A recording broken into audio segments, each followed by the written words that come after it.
tapes, or a tape that has been hidden for many years by the government, secret services, whoever, of Leon Britton abusing young boys.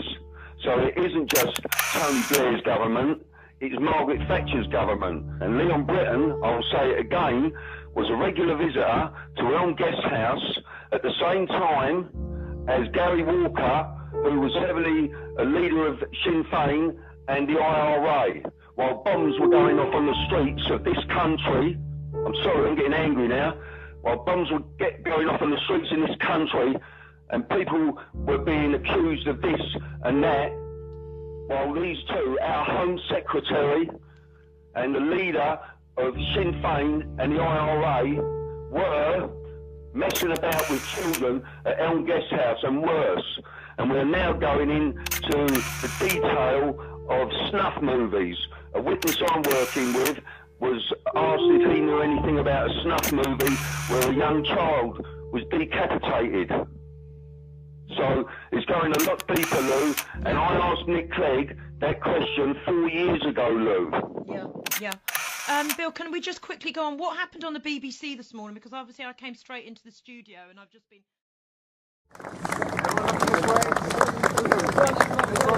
Keep the smiles up. Thumbs up. Nick, 4 years ago I asked you what were you going to do about institutional paedophile operating in this country now. Your reply to me, Nick, was, I don't know what you mean by institutional paedophile rings. Do you understand what I was talking about 4 years ago now, Nick, and stay in my eyes? Talking about taxes, thanks very much. Well, they're naming Cyril Smith and they're saying the Liberal Democrat leader, the Liberal Democrat Party and the Labour Party have got questions to answer about paedophilia, institutional paedophilia within councils, within government. Okay. And he's banging on their door now, Lou. So hang on a minute. They can't hide anymore. No, they can't hide. Lou, can I just say that this is all because of victims that are coming forward. So you victims that are out there, you come forward because you're now witnesses. And, you know, this fight, we're taking this right into the heart. We are in the battlefield now, and swords and sabres are clashing. Absolutely. And we will not back down. No, I mean, we As also... victims and survivors of institutional child abuse, the people, when your audience, Lou, when they start watching the news today and they see what's happening, they will understand my temperament at the moment, if you like. Absolutely. And that's what I would like to say to all you institutional paedophile rings that are happening, that were involved in these atrocities that were happening. We said we're coming to get you, and it's not even started yet.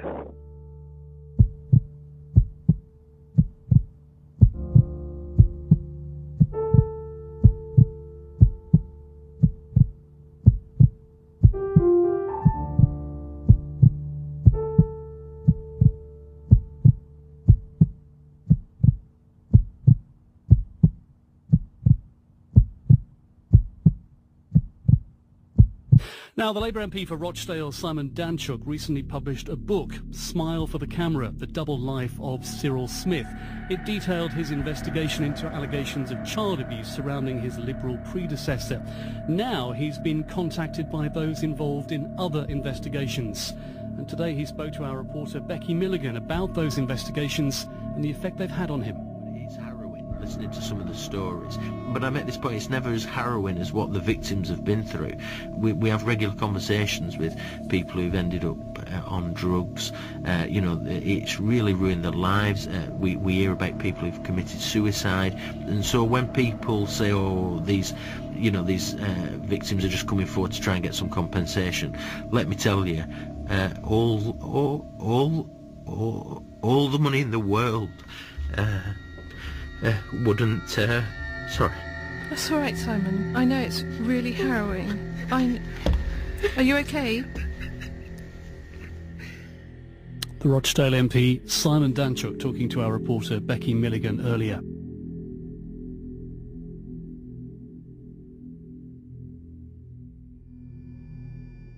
To another story, and the Jimmy Savile sex scandal at the BBC and with the police is rumbling on.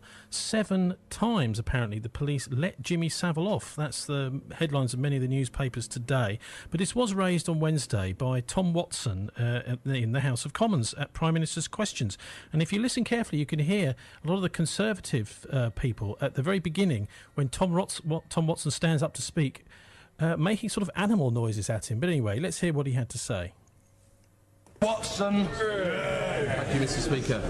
The evidence file used to convict paedophile Peter Wrighton, if it still exists, contains clear intelligence of a widespread paedophile ring. One of its members boasts of his links to a senior aide of a former Prime Minister, who says he could smuggle indecent images of children from abroad. The leads were not followed up.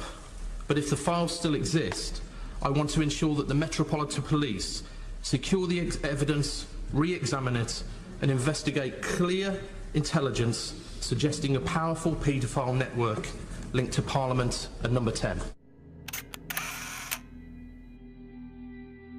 But the most prominent paedophile associated with the Savile ring was a man called Edward Heath, who you may recall was Prime Minister and took us into the EEC. Heath was into little boys, and Savile was supplying them. A number of these boys were taken out of the Haute de Garenne home in Jersey. Savile was taking children from a children's home with the support of German assets in Jersey.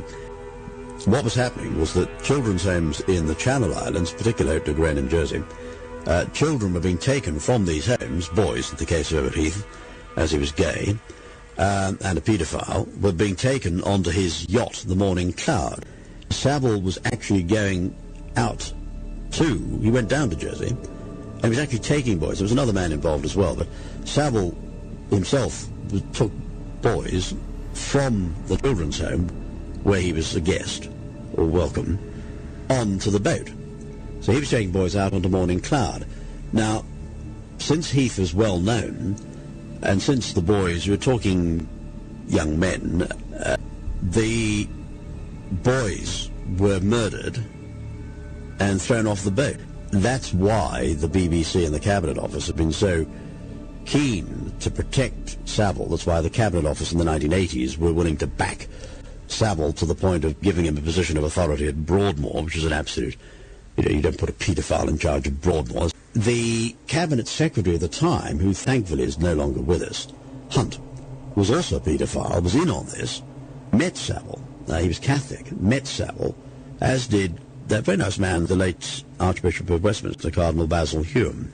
Basil was not a paedophile, but knew Hunt and had a shrewd idea. He wasn't stupid, he had a shrewd idea of what had been going on, and I've no doubt was told to keep a lid on it. Hunt was in on it, so the Cabinet Secretary at the time was in on it, was aware of what was going on, was aware he had a Prime Minister who was involved not just in abusing young boys, but was murdering them as well. It's quite possible that there was a crewman on the yacht who did the actual murder. I'm not saying Edward Heath necessarily bashed the boys on the Boko and tossed them overboard. He may have had somebody do that for him, but he was certainly guilty of murder under English law as an accessory or on the joint enterprise basis. Oh, if someone is inclined in that direction and you can supply them with boys, then you've got a hold on them, or girls. There's nothing worse for a politician than being exposed in the murder and sexual abuse of young people. And if you've got a politician who is abusing and killing young girls and boys, but boys or girls, then you've got a hold on them.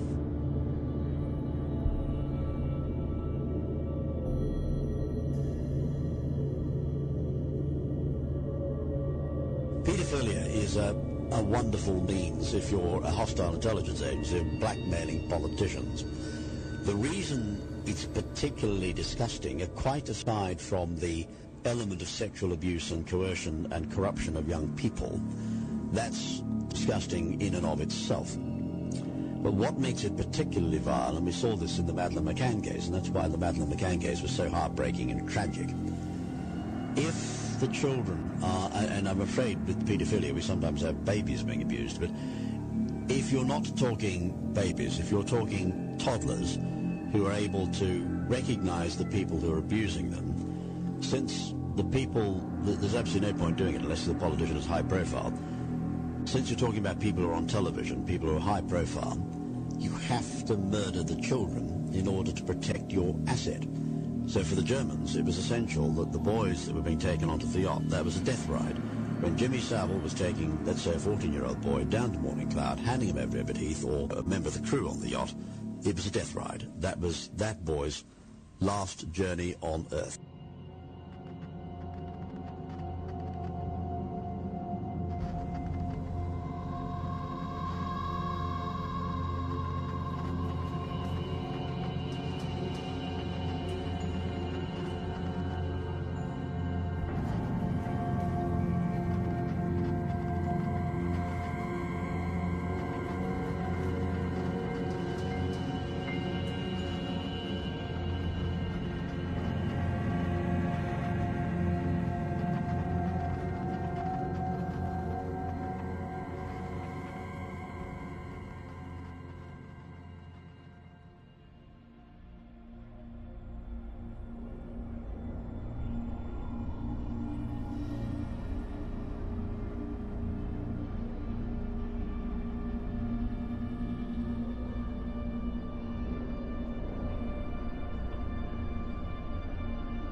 Over recent days, the Daily Mail has splashed its front pages about the Labour deputy leader, her husband, Shadow Minister Jack Dromey, and the former Labour Health Secretary Patricia Hewitt.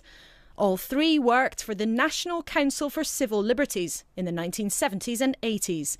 The council, now known as the human rights organisation Liberty, was linked to the Paedophile Information Exchange, a group which campaigned for paedophiles' rights. It even argued to lower the age of consent to 10. Ms Harman became the legal officer at the NCCL in 1978, and her name appears on documents submitted to the Home Office that argued that pictures of naked children should not be banned as indecent unless it could be proved that the child had been harmed. All right, Harman, you were the legal officer for several years at the National Council for Civil Liberties, which was affiliated to the Paedophile Information Exchange. Why was it acceptable even to have an affiliation? They didn't try to hide what they were. The title of the group was the Paedophile Information Exchange. Why was it okay for them even to have any link with the group you worked for? At the time when you were the legal officer there, you wrote in a briefing paper to MPs, and we have it here, that prosecutions in relation to child protection and photography should only proceed if you can prove that children were actually harmed. Can you see why people might raise an eyebrow? Was the affiliation between the two groups a mistake? Well, NCCL takes money from any organisation which was a lawful organisation and any individual. You're happy that your employer for 4 years took membership money from a group that was overtly campaigning for the rights of paedophiles. That wasn't a mistake. That's what you're saying. You know, I stand by what I was doing at NCCL, and I stand by what I've done all the way through.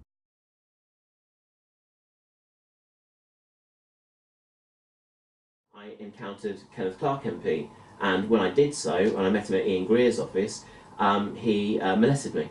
He put his hand on my penis and kept it there. They haven't spoken to Kenneth Clarke MP, and they said they wouldn't be speaking to him because he was above the law. It was videotaped because it was the Cook Report. We videotaped everything. So we had a jacket camera and we had a suitcase camera. And when I was in the room, the suitcase camera I think went on the sofa opposite, and I had the jacket camera on. Now you can't see anything with the jacket camera because obviously someone comes in and touches you that way, but on the suitcase camera you saw it. And when I got the tapes back to the, we were staying in the place called the Hyde Park Residence, they played the tapes, and the producers sat there and they watched it, and I watched it. So I know that they knew that I'd been molested by Kenneth Clarke MP. John Major knew what we were doing, found out about it, and got Carlton Television, Carlton Communications, to buy Central Television to get hold of the Cook Report tapes, to get hold of the tape of Kenneth Clarke molesting me in Ian Greer's office as well. So these tapes were taken by Carlton Communications. John Major said, well, the scandal was so huge it was going to bring down the Conservative government, got Carlton Communications, who was a client of Ian Greer at the time, to do him a favour, which was to buy Central Television, which we were planning to do anyway, but much later, because they were going to buy sort of all the little small independent television stations. So you could get that film footage? To get that film footage. Now, the man who did the actual getting of the tapes was Prime Minister David Cameron. He worked for Carlton Communications. He was Michael Green, the CEO's right-hand man, and he handled it. So when the police went to David Cameron to say about questioning Kenneth Clarke, guess what he said?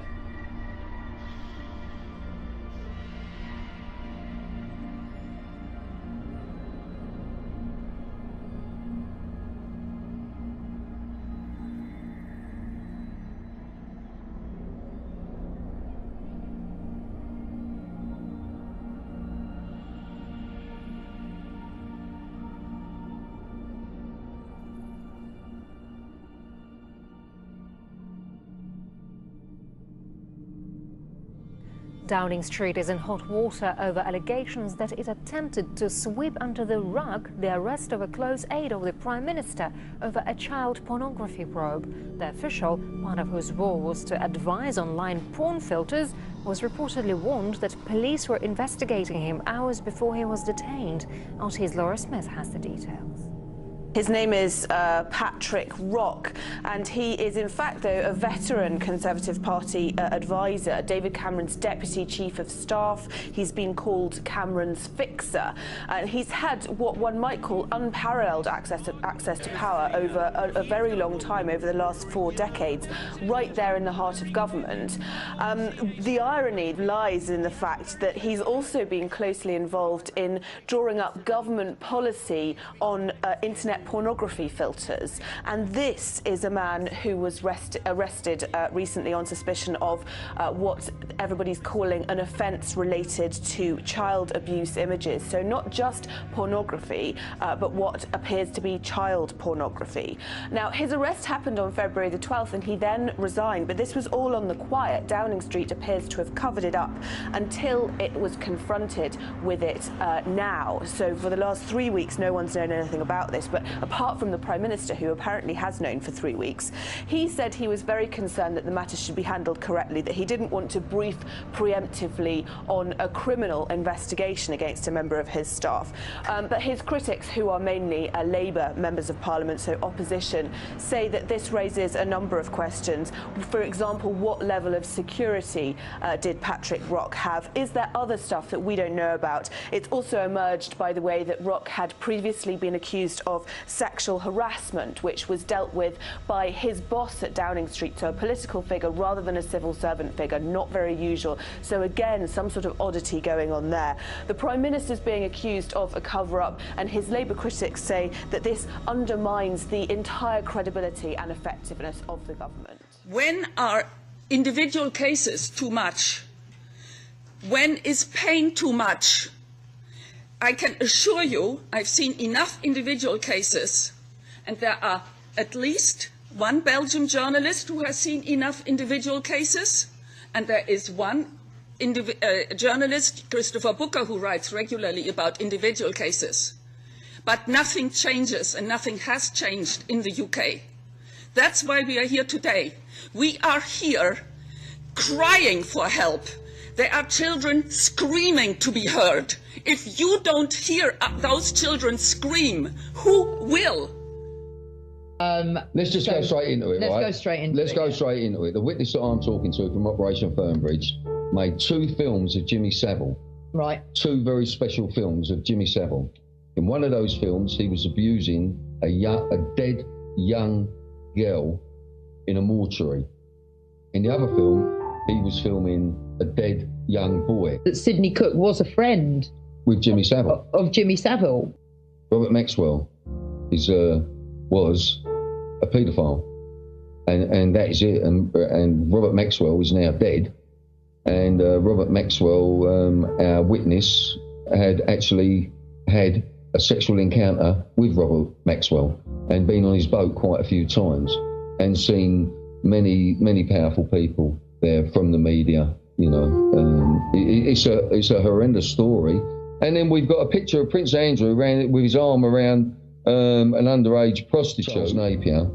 Charles Napier was paedophile information exchange, because I've been looking since, you know, you and I had that kind of conversation about a month ago.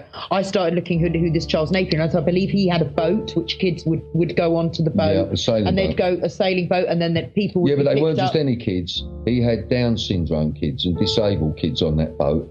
I believe that the Pilkingtons had something to do with the killing or the death of my brother Peter.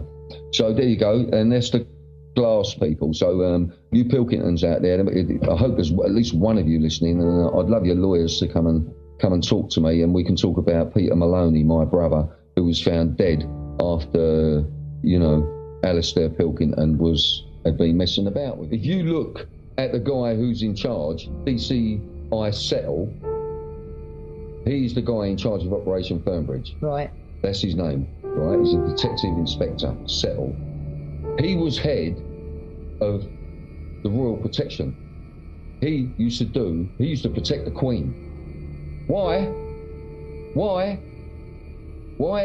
are you there, Settle? Why are you there? Why have you told Andrew he's not allowed to talk about the royals? Why have you told Andrew that he's not to talk about the serving politician or the serving chancellor? Why are you following him everywhere? When we went up, because I'm in the middle of making a documentary with this guy, and when we went up to his house, he had been bugged. A bug was found in his house. And like you say, there is royalty involved. There's no 2 ways about it. Everyone is involved, the hierarchy. That was their playground. They'd done what they wanted to do. I believe that there's going to be a big name coming out this weekend. I hope it's coming out, because I've been promised by the national media that it's been coming out for a few weeks. But there is a guy that I've been working with in the national media, and he's a good guy. If they don't name, right, this high cabinet minister, right, who was in Margaret Thatcher's time, very, very powerful man. If they don't name it this weekend, I'll name it next week. How's that? I'll come on your show and I'll name this bastard who done it. Because I've got a list that would bring this country to its knees. You know, it's like the female politician that they won't name. You know what I mean? Yeah. I can't name who I know, she was. but there's most people have got it. I'll tell you Most what. people have got it. Yeah, but you know, when paedophilia, you know what I mean, it's like this subject, when it starts affecting what you're eating and what you're not. You know, I can't eat a curry anymore. Well, Gary, your fans cut across all age groups and include Patricia Neal and the late Roald Dahl. You were introduced to them by their daughter, and she is here. Yeah. Tessa Dahl. Tessa,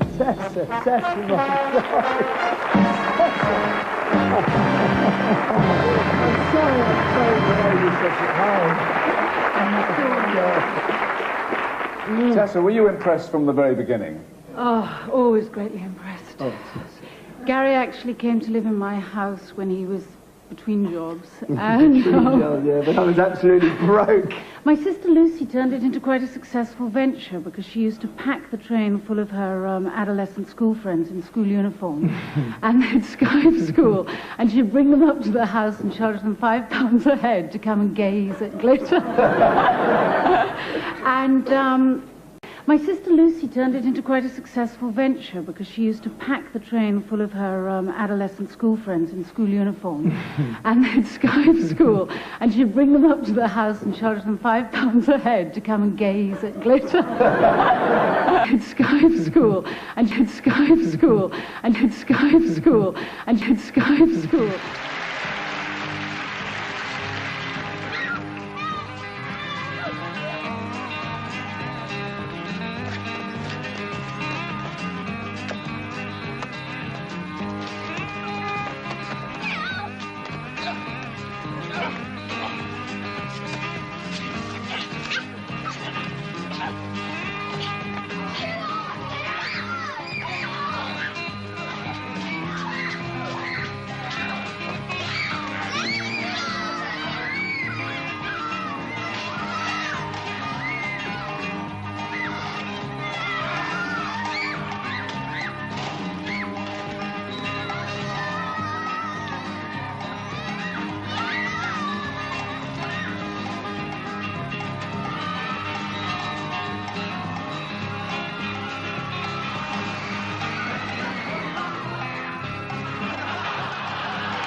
First of all, I would like to start by saying that we have an international paedophile ring that's been operating within every democratic government on our planet.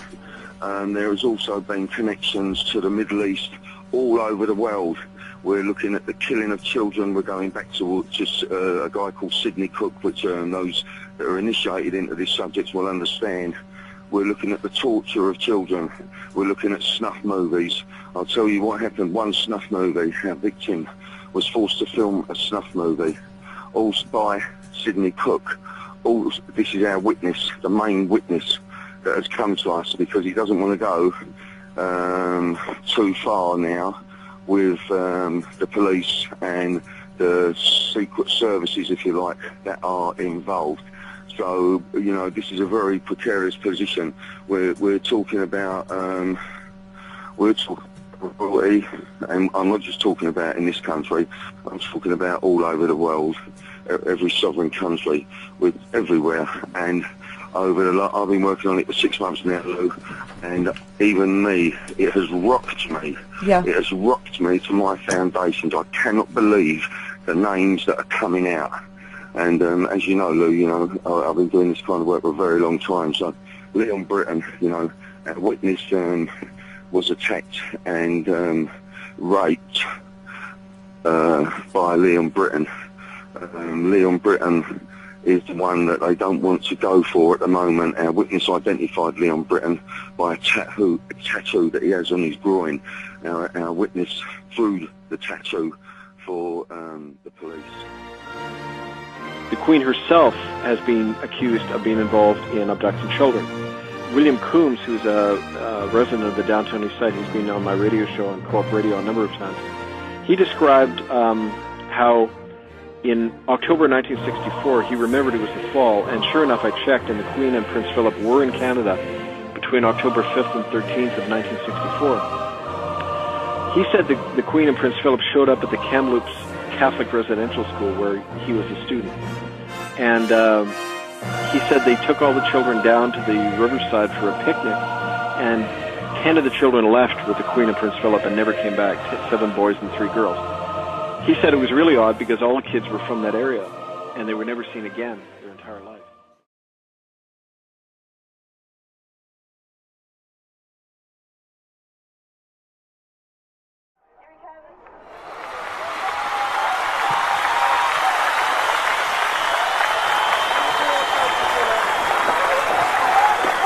Hello everybody, my name's Phil Maloney and I am a victim of child abuse, as were my 7 siblings.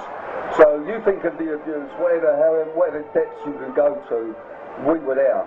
Now I specialise in institutional child abuse. I've been talking to a few of you, and I've been doing this for quite a few years now. You know, I went into the dramatic film game to earn the big bucks and to be a filmmaker. But this came back on me when my sister was found dead in her apartment after a documentary film I shot called Sun, Sea and Satan.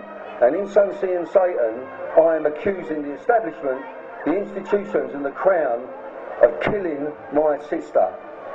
Now, when I was making Sun, Sea and Satan, when I was shooting this film on the island of Jersey, it's about Hope de la Garenne, where there was a massive establishment cover-up and many of the children were being killed.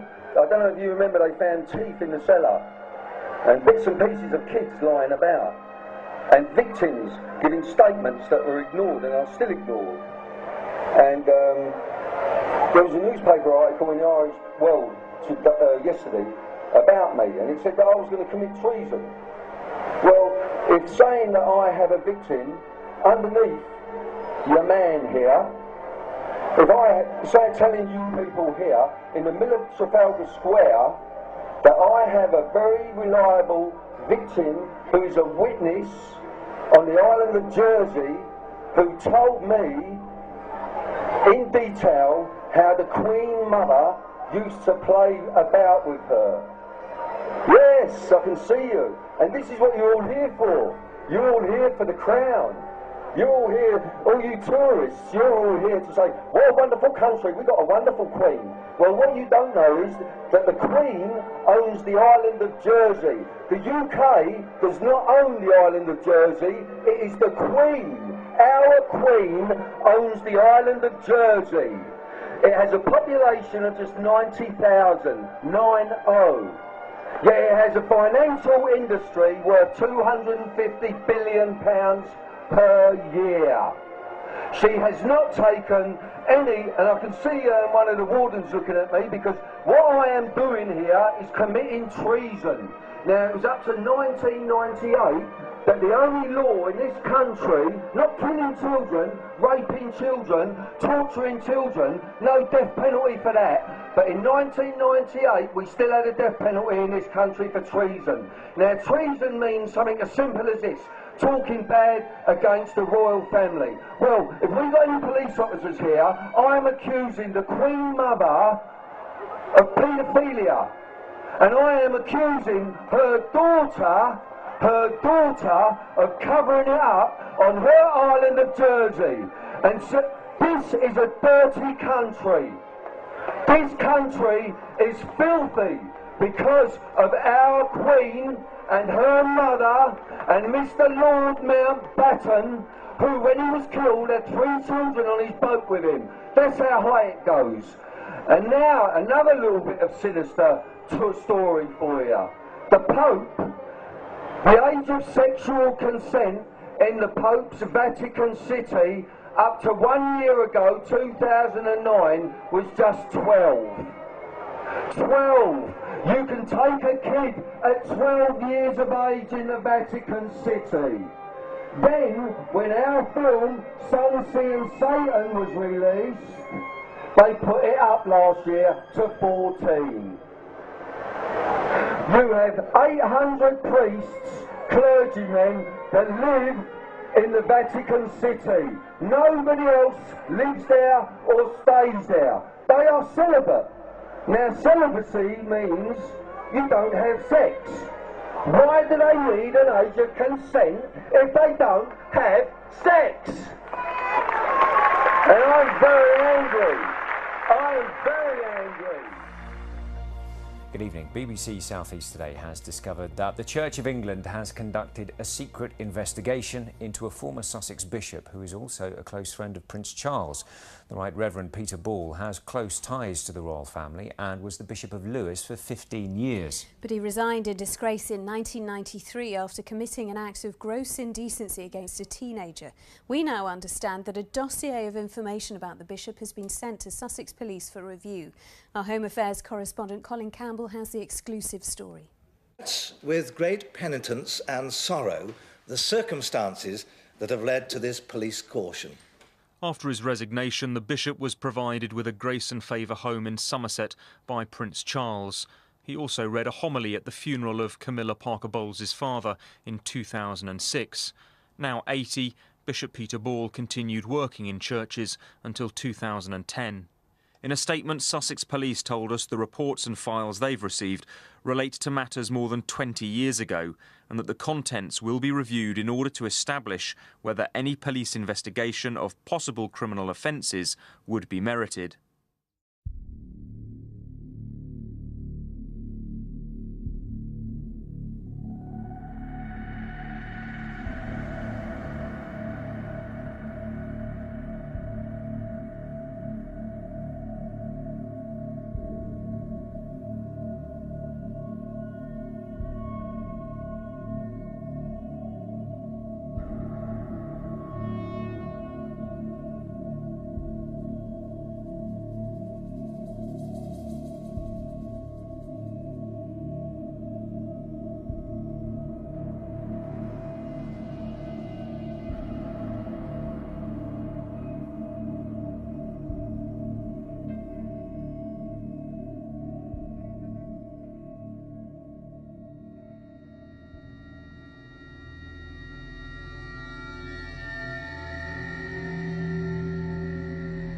Elizabeth actually agreed to place all Anglican clergy under the Catholic policy known as Crimen Solicitanis.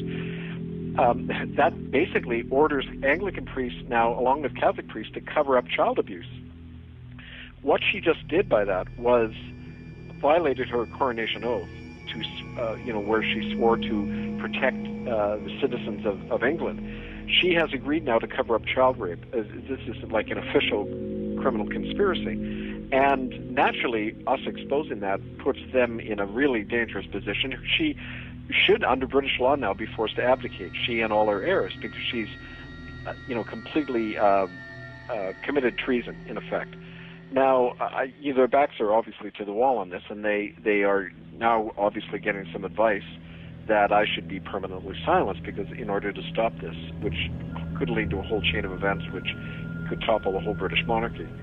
So, I'm not surprised in the way they're acting that way, but they've been striking at people around me as well. If you remember, 3 of our members over the last little while have been put in British or Canadian prisons on trumped-up charges.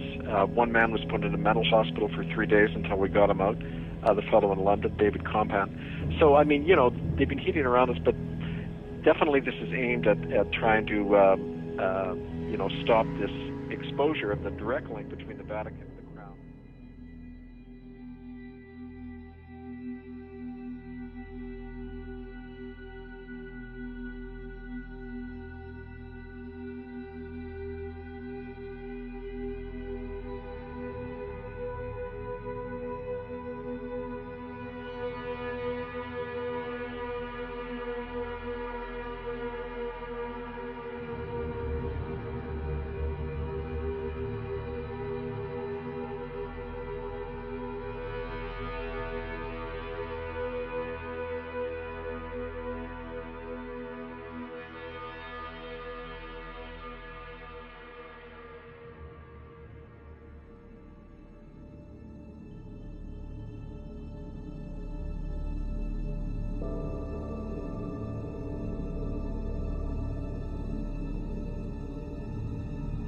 Are you aware of living paedophiles currently encircling Parliament? Oh, yes. There are several in Parliament at the moment. Right. And they're being blackmailed. They are being blackmailed. And it's a problem. And by whom would they be blackmailed? Well, it all goes back to Germany. The German intelligence are the classic users of paedophiles. The Germans understand paedophilia very well. Not saying all Germans are paedophiles, but obviously the German intelligence have always understood paedophilia, and they've also had a good understanding of human nature and human weakness. It partly goes back to Freud, who was one of their intelligence advisors. He was one of their psychiatric advisors.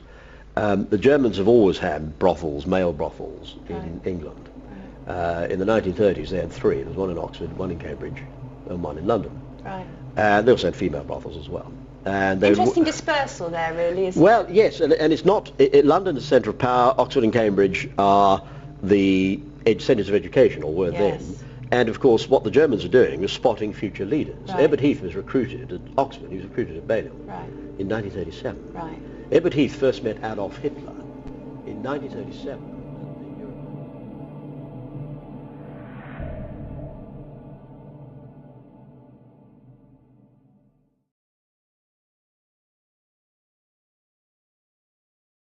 "4 years old.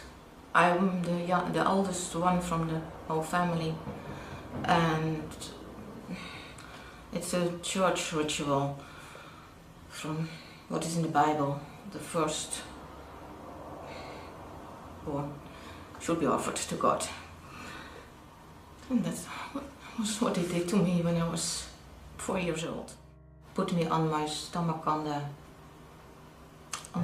table. And the vicar, he put his fingers in my vagina and it was bleeding. And then my grandfather did it, not with his fingers but with his penis, and all they were singing and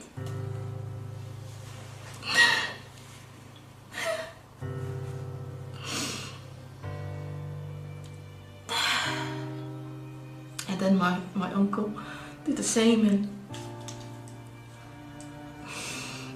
it took an hour before they were ready in the hole. It was a blanket, a white blanket I was on laying, but it was totally red.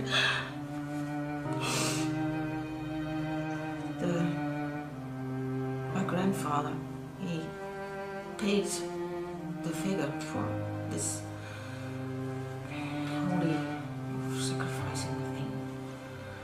And I was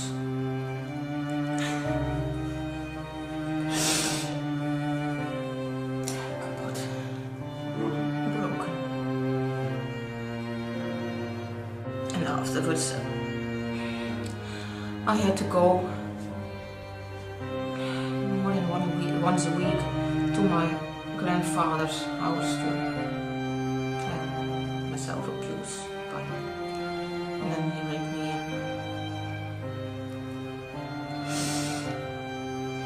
And also my uncle did the same to me. Trying to bring you, to put you in a position that you are unable to do things and to make your feel guilty. Yeah, feel guilty. When I was 5 years old,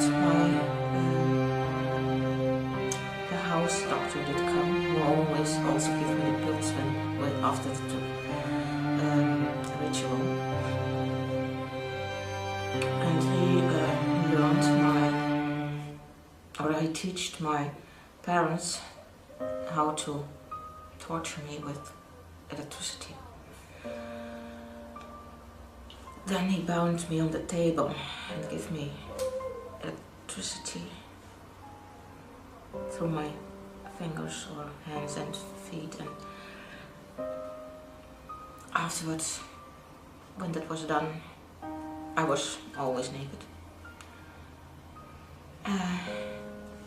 He stimulated the clitoris to give me a clitoral orgasm. So torturing and orgasm should go together. And that was, he came 3 times to teach my parents that, and it was my mother who had to do it. So your mother used to give you an orgasm? Yeah. Stimulate you? Yeah. Your mother was sexually abusing you too? Yeah. My mother trained me, and it was a training for